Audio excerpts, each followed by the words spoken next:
Hello, everyone. My name is Nicole Reyna, and I welcome you to my YouTube channel where I post weekly videos on educational content around why the law of attraction is an idea that is incomplete.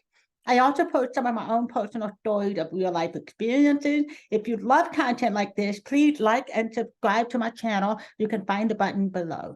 Today's presentation is brought to you on behalf of Attracting Grace and the Magical Mind, and it's the second one in a series I am doing around overcoming resistance.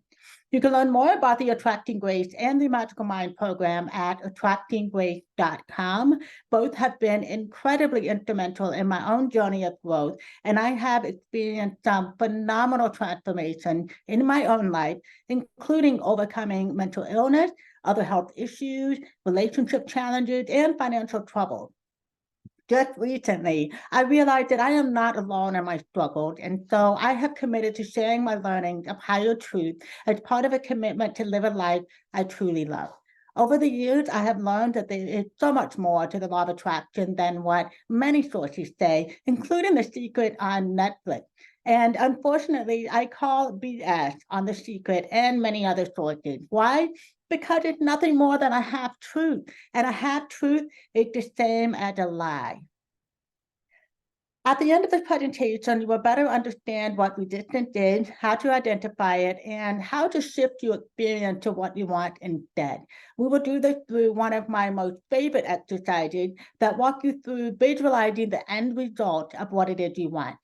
This is one of the first parts of shifting into a creative structure instead of a problem structure, which I explained in a previous presentation titled, What is Resistance Exactly? If you have not watched that one, I encourage you to take a look so you may gain a better understanding of the two structures and what they really are.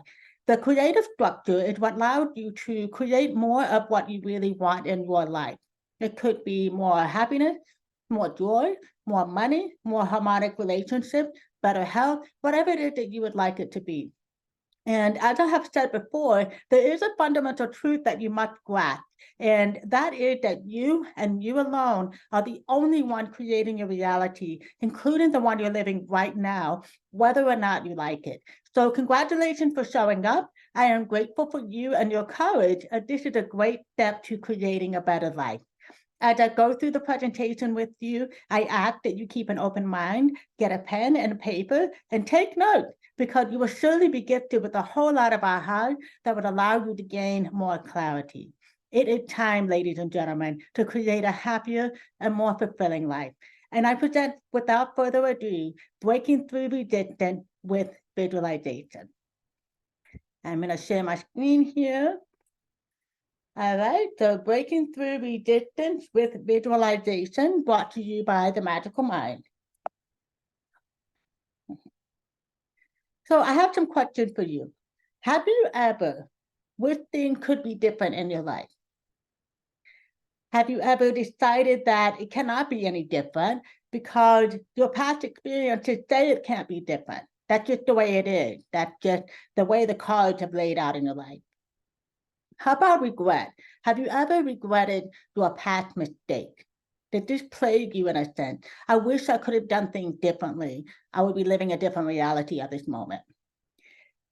Perhaps you have been frustrated, or maybe you are frustrated with problems or challenges that never seem to stop.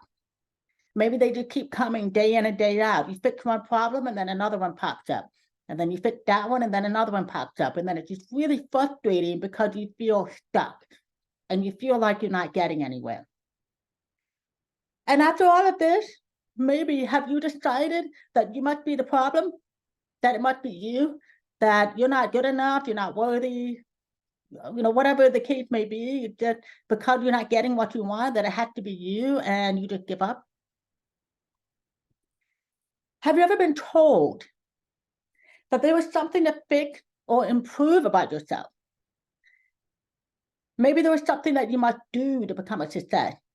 Maybe some of us haven't been to college. Maybe you feel like you have to go to college and get an education in order to do something that you want. Maybe there's a skill that you don't have and you figure, yeah, well, I'm just not good enough to do that. Perhaps you were told that in order to move forward, that you had to heal the past. You had to forgive. You had to go back and forgive all these people that hurt you. You had to keep digging until you find the answers. Maybe you were told you have to take more courses or workshops. You know, you go through one course and workshop, you finish that and you think, well, that one didn't work, so let me go to another one. And then you go to that workshop and they tell you the same thing, but in a different way. And then you decide, well, that one didn't work either, so you go to another one and then another one. And then finally you're like, I just give up. After you spent all this money on all these different courses that pretty much say the same thing. Maybe so you've been told to work on clearing blockages. Maybe you've been told, oh, you have a money blockage, or you have a relationship blockage, you have a block to love. Whatever the case may be, you've been told that it's not enough. You still have to fix something. Well, I've got news for you. You have likely been misled because you are not broken. There is nothing that needs to be fixed. Absolutely nothing.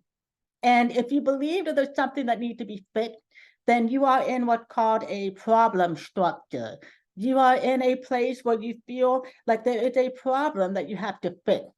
And as I've mentioned in previous presentation, what that means is you focus on the problem, which means that the problem must always exist.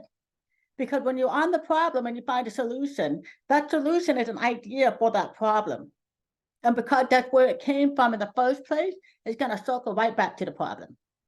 So you are a creator of your reality. So if you are in a problem structure, you will create problems. What you want to do is you want to be in a creative structure. You want to look forward instead of looking back. There is nothing to fix. You're simply looking forward and focusing on what it is you really want. Before we dive into all of this material, it's really important to understand what is consciousness. And consciousness is very simple. I like to sum it up in one word, and that is awareness. Whatever you are aware of in any given moment is a part of your consciousness. So if I am aware of giving this presentation, right now giving this presentation is part of my consciousness. And the awareness, it is whatever you are focusing on. So that aspect of you that is focusing is what's called your consciousness. We like to describe it in 3 different ways, and it's really important to grasp this because while there's many ways you can describe consciousness, it's really the best thing to do is to break it down into very easy, manageable, and understandable parts. So the first part to explain it is you are self-conscious, and this is the one that everyone is aware of. And I've got news for you. This is your thinking part of your brain. And your thinking part of the brain only accounts for 5%. 5% out of 100. So 95% of all of your thoughts are unconscious. You have no idea what's going on. You're only aware of the 5%. And the 5% is what you are choosing to focus on. So whatever pops up in your mind into your awareness is a choice. You have chosen to focus on that. Now, as you know, the law of attraction activates after 16, 17 seconds. So when a thought pops up and you decide to keep thinking about that thought, the law of attraction is going to bring you more of it, just like it, after 16, 17 seconds. So if it's a thought that you don't like and you're not aware of it, but it's still there and it's in your consciousness, the law of attraction is going to keep bringing it to you until you become aware or you decide, oh, I don't like this. And then if it's been 68 seconds, it's at full force. Now you're starting to feel your emotions, you're starting to feel changes into your body. So it's really important to understand that your self-conscious is only 5% of what you're really thinking about. So you can ignore that thought. You can say, I don't like that thought, let's just keep moving. And then you'll just keep getting different thoughts until you choose one that you like. The second part is the superconscious. And the superconscious is a relatively new term, but it's very simple in that it's basically your higher self. The superconscious is your higher self. It's the God within. It is the connection to source, as some people like to call it. Or you can just say it's God. It's the part of you that is God. And that's the part that we are trying to reach to get infinite intelligence. That's the part of us that gives us the highest and best information for us to access to be able to create what it is that we really want. It does not necessarily experience emotion, it's simply observant. So it is happy when it is experiencing pain. Why? Because it's experiencing pain. It's here to experience the human experience. So the superconscious part of you is simply observing everything that is happening. The unconscious and the subconscious is the one where it holds 95% of the information. It started when you were from 0 to 4 years old. And basically, when you were a baby, your environment, you had to survive. The whole reason, the whole purpose of the unconsciousness is to survive, to make sure that the body survives. Way back when we first started in creation, where we had the cavemen and saber-toothed tigers, the unconscious was there to keep us safe, to make sure we didn't get eaten. And as we've evolved, the unconscious still stays the same. It's the same process. So when you are feeling triggered, let's just say, that same feeling is the feeling that I'm going to die, something's going to happen. And it might not even be true, but that's actually what the unconscious is built to do. And it's very important to remember that our unconscious only lets us do those things that it believes is safe for us. If it doesn't feel safe, it's going to throw up all kinds of feelings. So you could feel frustration, guilt, overwhelmed, maybe anger, any kind of the lower emotions that are there because it's scared. They're telling you, wait, you can't do that because it's not safe. So if you haven't experienced something, it means it's not safe. You have never experienced it. You have never survived it. And everything that you have survived up until this point, it's survivable to the unconscious. So what is resistance? And I want to recap this a little bit. We talked about this in previous presentation, but resistance is what happens when we go for what we want. And the unconscious throws a fit because we have never had it. It feels unsafe.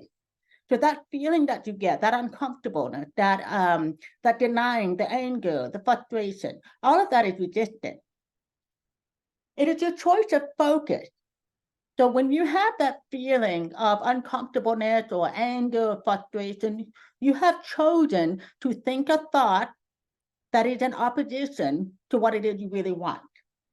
So you have chosen the negative counterpart instead of the positive counterpart of what it is that you want. So instead of choosing forgiveness, you have chosen to hold on to grudges. And so you feel that resonance in your body of the lower emotions that are there. It shows about the feeling. That's important to remember. It shows about the feeling. So it's going to be a lower emotion. It can also be a punch in the gut sometimes. I know that in my experience, sometimes I feel like a gut feeling that something is wrong. There's something really important to remember, that your reptilian brain is still a part of us, and that's the fight or flight response.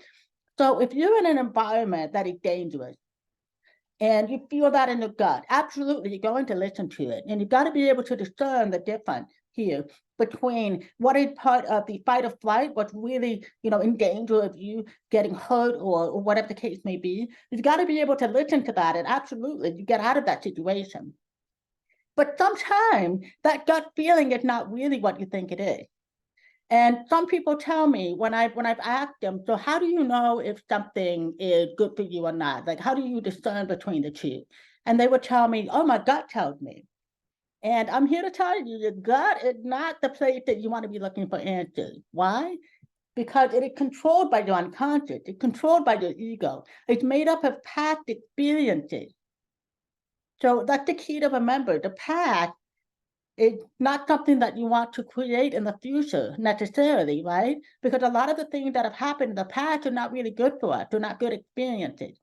So sometimes we get a second time, we get to experience something a second time. And if we're listening to our gut, sometimes we miss opportunities because the second time might not necessarily be a repeat of the first unless that's what we are creating.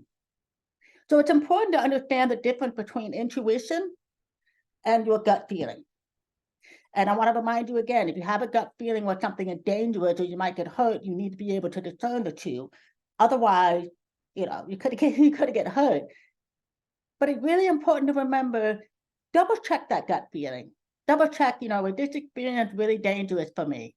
And it'll be an obvious answer. So you'll say, no, it's not dangerous for me. Then you start to question, okay, so what am I really afraid of? And usually it's something that happened in the past. And if it's something you're afraid of and it happened in the past, and you make a decision from that place, you are recreating that same experience. In order to create something different, You got to be able to get out of your gut feeling and tap into your crown chakra, which is where the intuition lies. If you are unsure, so some of us have what's called an overthinking brain, like me. I was in my head for so many years that when I finally woke up to my body sensations and listening to my body, I was confused, to say the least. I really could not discern the difference between the gut and the intuition and what was in my head and what was true. It was loud and it was kind of a mess. So how can we discern something if we don't have any experience discerning anything? What if you took everything as truth, let's just say? If you took everything as truth, it would be pretty difficult to find what the false inside of there, because your mind cannot tell the difference between truth and falsehood. So how would you tell? You're calibrated. And this is my most favorite part of anything that's been offered in any of the modalities that are out there, because kinesiology is pretty amazing. If you don't know what kinesiology is, it's already being taught in universities, medical professionals use it, holistic practitioners use it, even chiropractors use it. But there's a way to take this same modality and you're able to use it to calibrate the degree of truth. So you're actually able to use it to discern whether or not a situation is of your highest and best good, or whether or not a decision that you want to make is of your highest and best good. You can actually calibrate it. So there are different ways that you can actually use it. Back in the day, it used to require 2 people, but there's actually a way that you're able to do it with just 1 person for yourself. And the idea is that the body never lies. Your body always tells the truth. The mind is what makes up the lies. Your mind is what makes up all these stories and imaginations and all the thoughts that are there. Your body doesn't think. Your body just is. And so whatever the field is, whatever the vibration is at the time, your body can tell whether or not this vibration is of your highest and best good. So if someone's telling a lie, for example, is it of your highest and best good to listen to lies? No, right? So your body's going to tell you that it's not true. And it's the neatest thing in the world, and it actually works. And I encourage you to try it for yourself. The easiest way to do it to start is with the sway test. And the sway test is very simple. You stand upright and you allow yourself to be relaxed. You're going to make a statement. So the easiest way to start is, my name is Nicole. And if you lean forward, you're going to relax. Your body will start to lean forward. If it leans forward, then the answer is yes. If it leans backward, then the answer is no, or it's false. So another way to do it is with food. So once you start to get used to, swaying forward and back, and you do it with statements that you already know the answer to get a feel of. So you could say things like, I love angry people. Obviously, you don't like angry people, so your body will most likely fall backwards. My name is Nicole. My body will fall forward. Maybe I am married. I have brown hair. Or I could say I have red hair. So you get used to those statements that you already know the answer to. Then after you do that, then you can start upgrading to answer that you really want to know the answer to, or statement that you really want to know the answer to. And I really like to tell people to start with food. So you go to your refrigerator and you start picking up food, and you hold it to your body or you hold it in thought. If you're able to hold it in your mind and really focus on that, you don't have to actually hold an object. But let's just say that you have the object, you hold it to your chest and you say, drinking this is of my highest and best good, or drinking this is good for my body. And it will fall forward or backward. And you will be pleasantly surprised, maybe sometimes not so pleasantly, but you'll be surprised to find out how much stuff is in your refrigerator that's really not good for your body. And this really has nothing to do with someone else. So something that's good for someone else might not necessarily be good for you. So there's a lot of examples out there, such as eggs. My mom uses kinesiology, and she tests the food quite often. And one of the things that she tests was organic eggs. And you would think organic eggs would be great, and it tastes fine for me.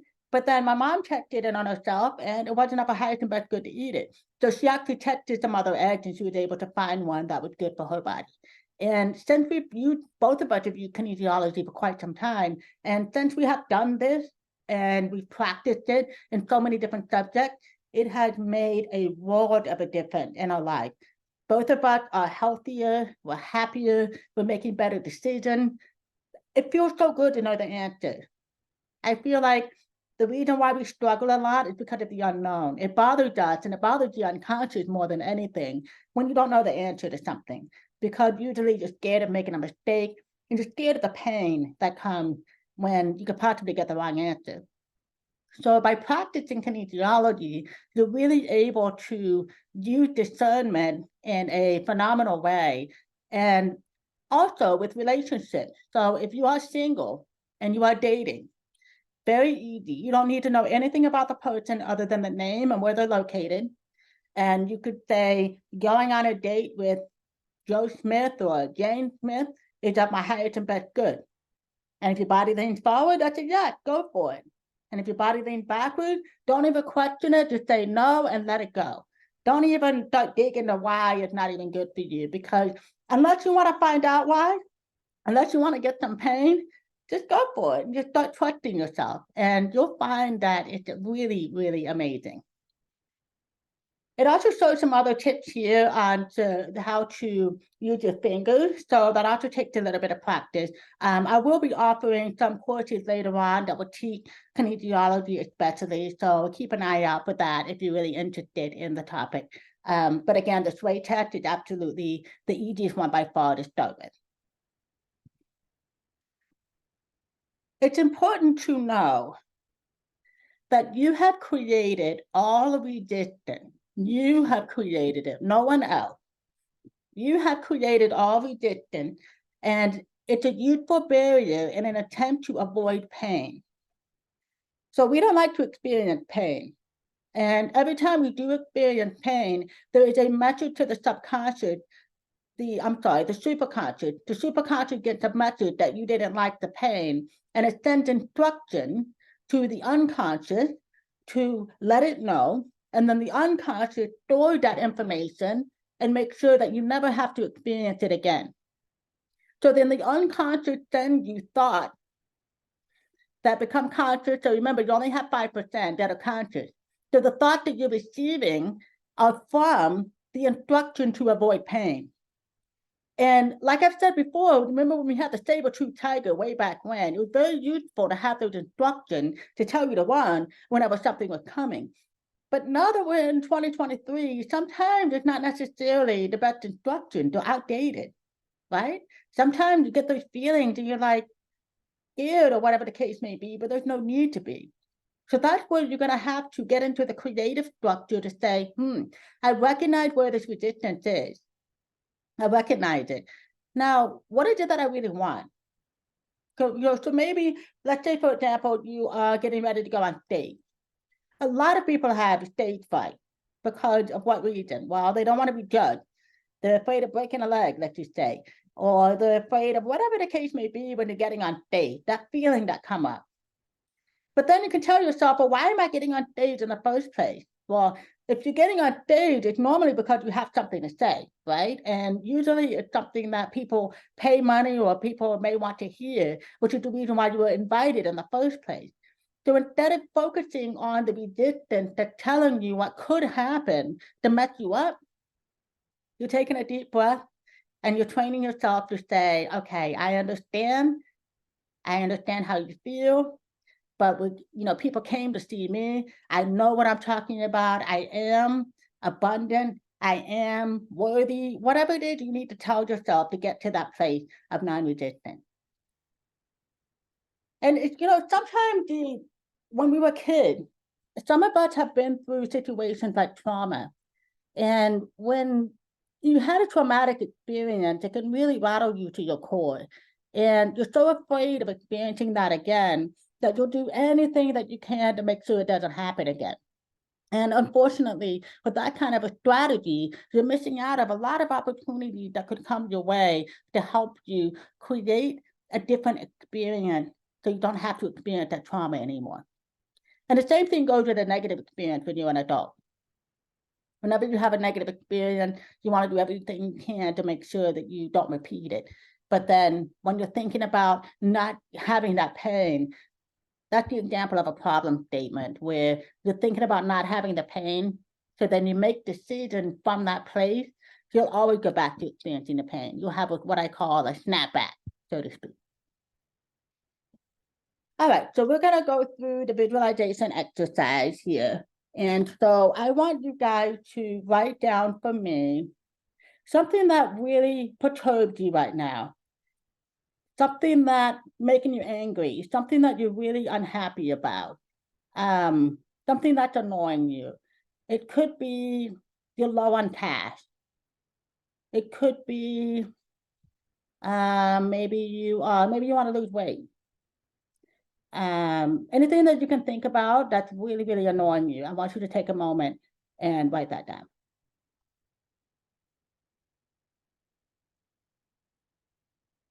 All right, so as you write that down, I want you to think about what that is. I want you to think about the fact that you have an issue, that you have a problem, something that really gets you annoyed. And once you have that, I want you to pick down just one thing. If you've written down a lot of them, just pick down one thing. Some of us have like a lot of them written down, but just only we're gonna work on one today.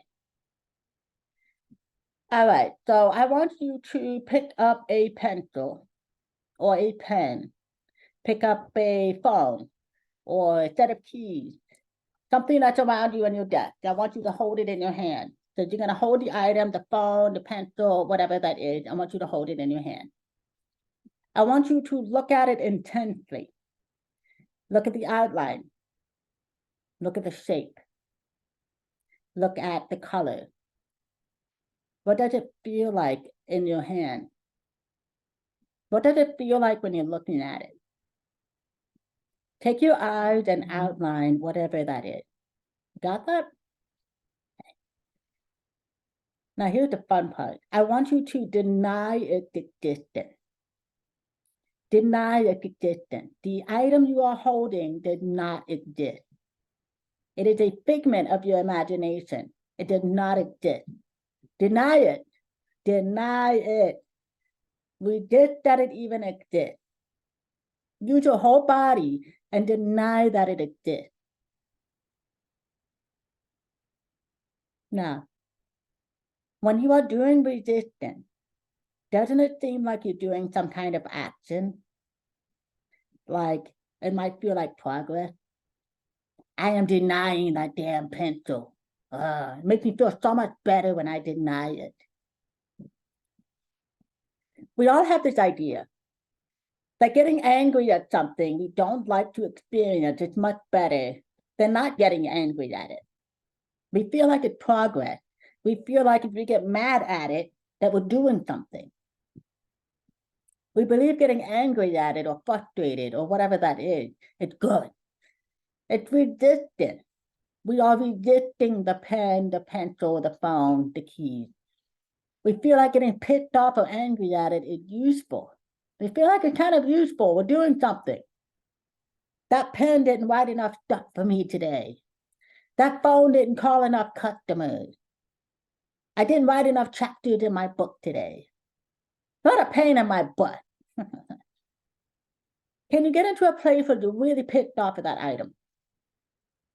There's something there and you don't want it.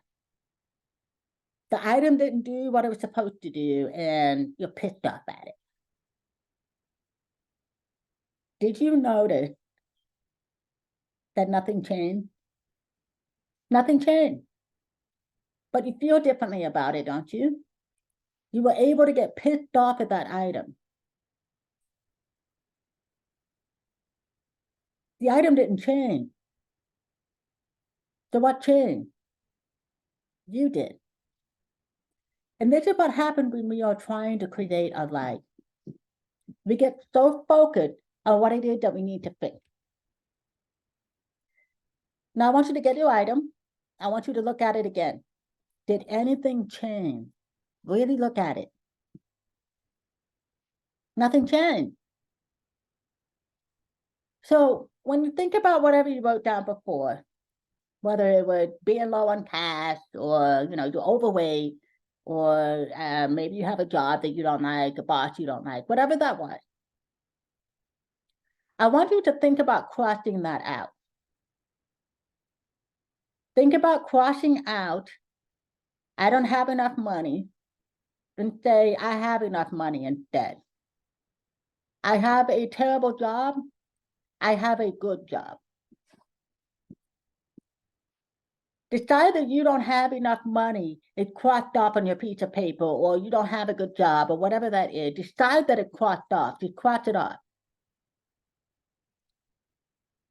And what if all you did while you crossed off not having enough or not having a good job or whatever that was, you focused on having the opposite. You focused on having enough money. You focused on having a good job. You focused on that coworker that you think is annoying. You focused on them being nice and pleasant. Focus on the opposite of whatever it is that you wrote down. Now focus 100% on what you would like. 100%. I want you to close your eyes. And I want you to picture 100% on what you would like. Step into it and really experience it. Step into it. Step into the vibration of having more money than you could ever imagine. Step into the vibration of having the most fun job that you can imagine. The most pleasant coworker that you could imagine. Notice what life would be like if you had it. Think about all the money you need. It's right in front of you. Think about that pleasant coworker and how much better your job would be and how excited you would feel. Really experience having access to that experience, so having access to the money, having access to a great job, whatever it is that you choose. What would you do if you had all of the things that you wanted? See your vision as being complete. You're stepping into the end experience. You're seeing yourself living that moment. Breathe it in. Become that person. Become that person who is absolutely rich and beyond abundant beyond measure. Become that person that has the most pleasant experience at their job day in and day out, regardless of issues that may happen. Become that thing that you would want it to be. Experience it. Completely focus on it. What would you be saying to yourself in this moment? What would you be thinking? If you were that person having that experience, what would you be doing in the morning? What would you be getting up and do? Go there fully, right now, go there fully. Embrace all of it. See it and be it. See it and be it.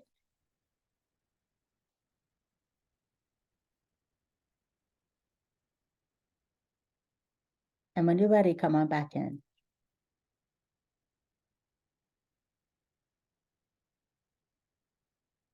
So when you were fully in that experience, was there any thought about what you don't want? Did you think about it at all?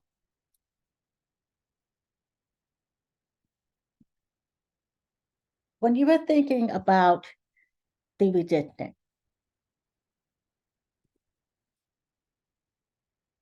when you were thinking about the resistance before, is that anywhere near your reality right now?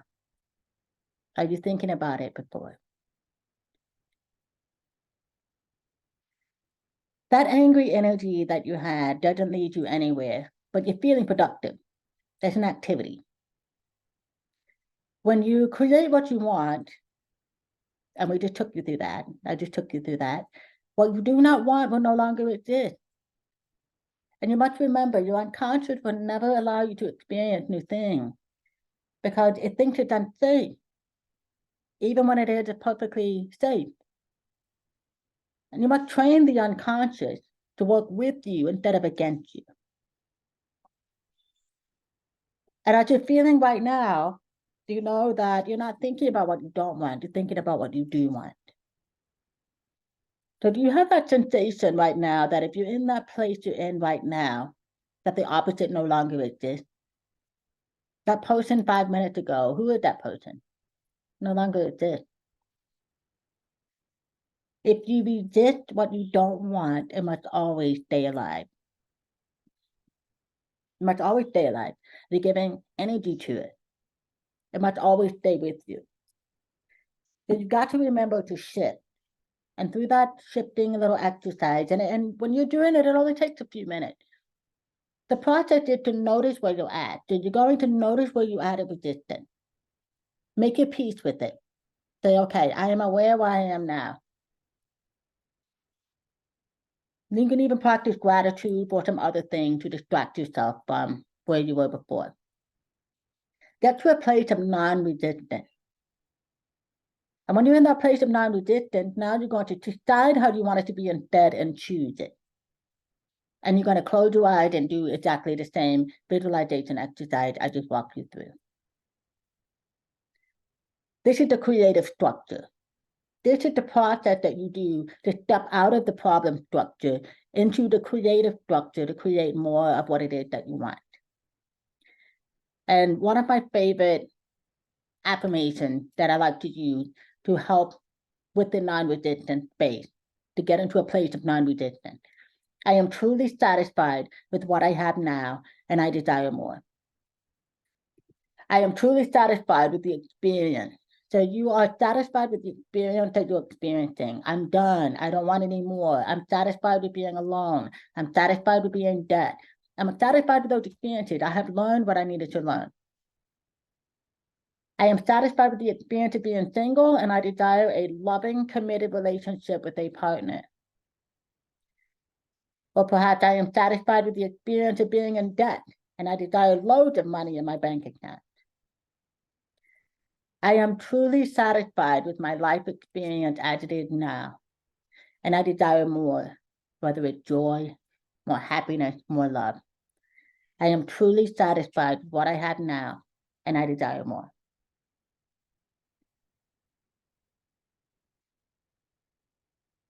The law of non-resistance is one of the most important laws of the 12 in the universe. Besides the law of attraction, when you are in resistance, the law of attraction is activated to bring you more of what you're choosing. So when you're in a space of resistance, you are choosing what you do not want. You are choosing it. And that's the funny part, because when you're resisting it, you don't want it. That's why you're resisting it. But that energy that you're creating is a gas pedal for the law of attraction. So the more that you're into that problem, I don't like this, it's not, it's not working for me, blah, blah, blah, or I didn't have enough time, or whatever the case may be. When you're focusing on the problem, it's resistant. And you're creating more of what you do not want. So you've got to get into a space of non-resistance. And when the space of non-resistance happens, when you find that calm feeling that you're at peace with whatever it is, no matter how tough it is, you make your peace with however it is.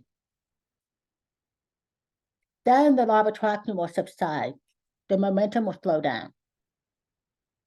And then from that place, you're able to move on into what you choose. You're able to choose differently. You're able to say, this is how I want it. And then you visualize how you want it, which I just walked you through. You live in the end result. You must think about the end result of what it is that you're trying to create. So if you're trying to write a book, you picture yourself with a book already published. And how does that feel to have a published book in your hand? If you want to speak on stage, how does it feel to have people stand up and give you a standing ovation at the end of the speech? You've already delivered an amazing speech. How does that feel? And when you're thinking about that, then the unconscious will send you thought to create that. When you're thinking of resistance, your unconscious will send you thought to create more of the resistance. And that's the part that the law of attraction failed to mention in the sources, that you can get into the emotion and you can get into the feeling and being there.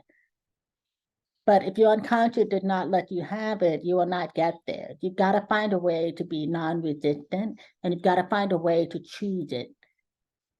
Because again, if you're creating it, if you're trying to visualize something, let's say you don't have enough money, and you're trying to visualize having enough money, if you're doing it from the idea that you don't have enough money, so I'm going to go and I'm going to visualize, that's a problem. You're going to end up not having enough money. You're going to go right back to where you started.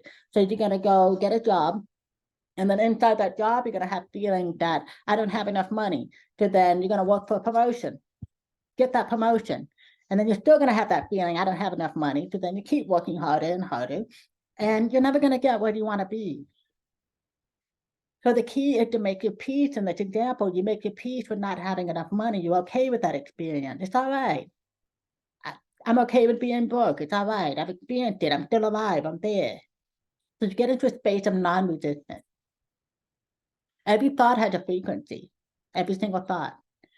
And that's very important to remember. Choose to be the predominant creator in your life instead of the predominant disintegrator. Anytime that you are accepting thought or you are resisting, when you're accepting thoughts that are not good for you, negative thoughts, or you are resisting a certain situation, the longer you stay in there, the more you are disintegrating yourself, the more you are creating disease, the more you are creating health challenges, relationship challenges, money struggle. That's how those things get created. You've got to be a predominant creator in your life. You've got to find a way to be joyful, to be loving, to be compassionate, to be at peace with anything that goes on. So any day, we all have good days and quote bad days, right? But in the grand scheme of things, even the bad days are good, because what comes after the bad days? Typically good days, right? You have both. And you have to have the bad with the good. You got to take both. That's the whole reason why we're here, to experience. Because in order to experience light, you must know darkness. So then in those moments of darkness, you've got to find the gratitude, and you've got to find a way to be at peace with what's happening, because you did create it. So you can be grateful that you are a creator. And once you find a space of non-resistance, you find that, you know what, I am finding gratitude in a lot of things that I am doing. There's always someone that has it worse than you, and there's always someone that has it better than you. Which one do you choose? You choose peace. Maybe you choose to go towards whoever, that person is that might have it better than you. They're only making different decisions. They're not any different than you. It's the same. We're all one. There's no one better than the other. They might be living a better experience according to your perspective. And if that's the case, then just choose it. Just choose to live that experience. Be okay with whatever it is, and choose what it is you want to create.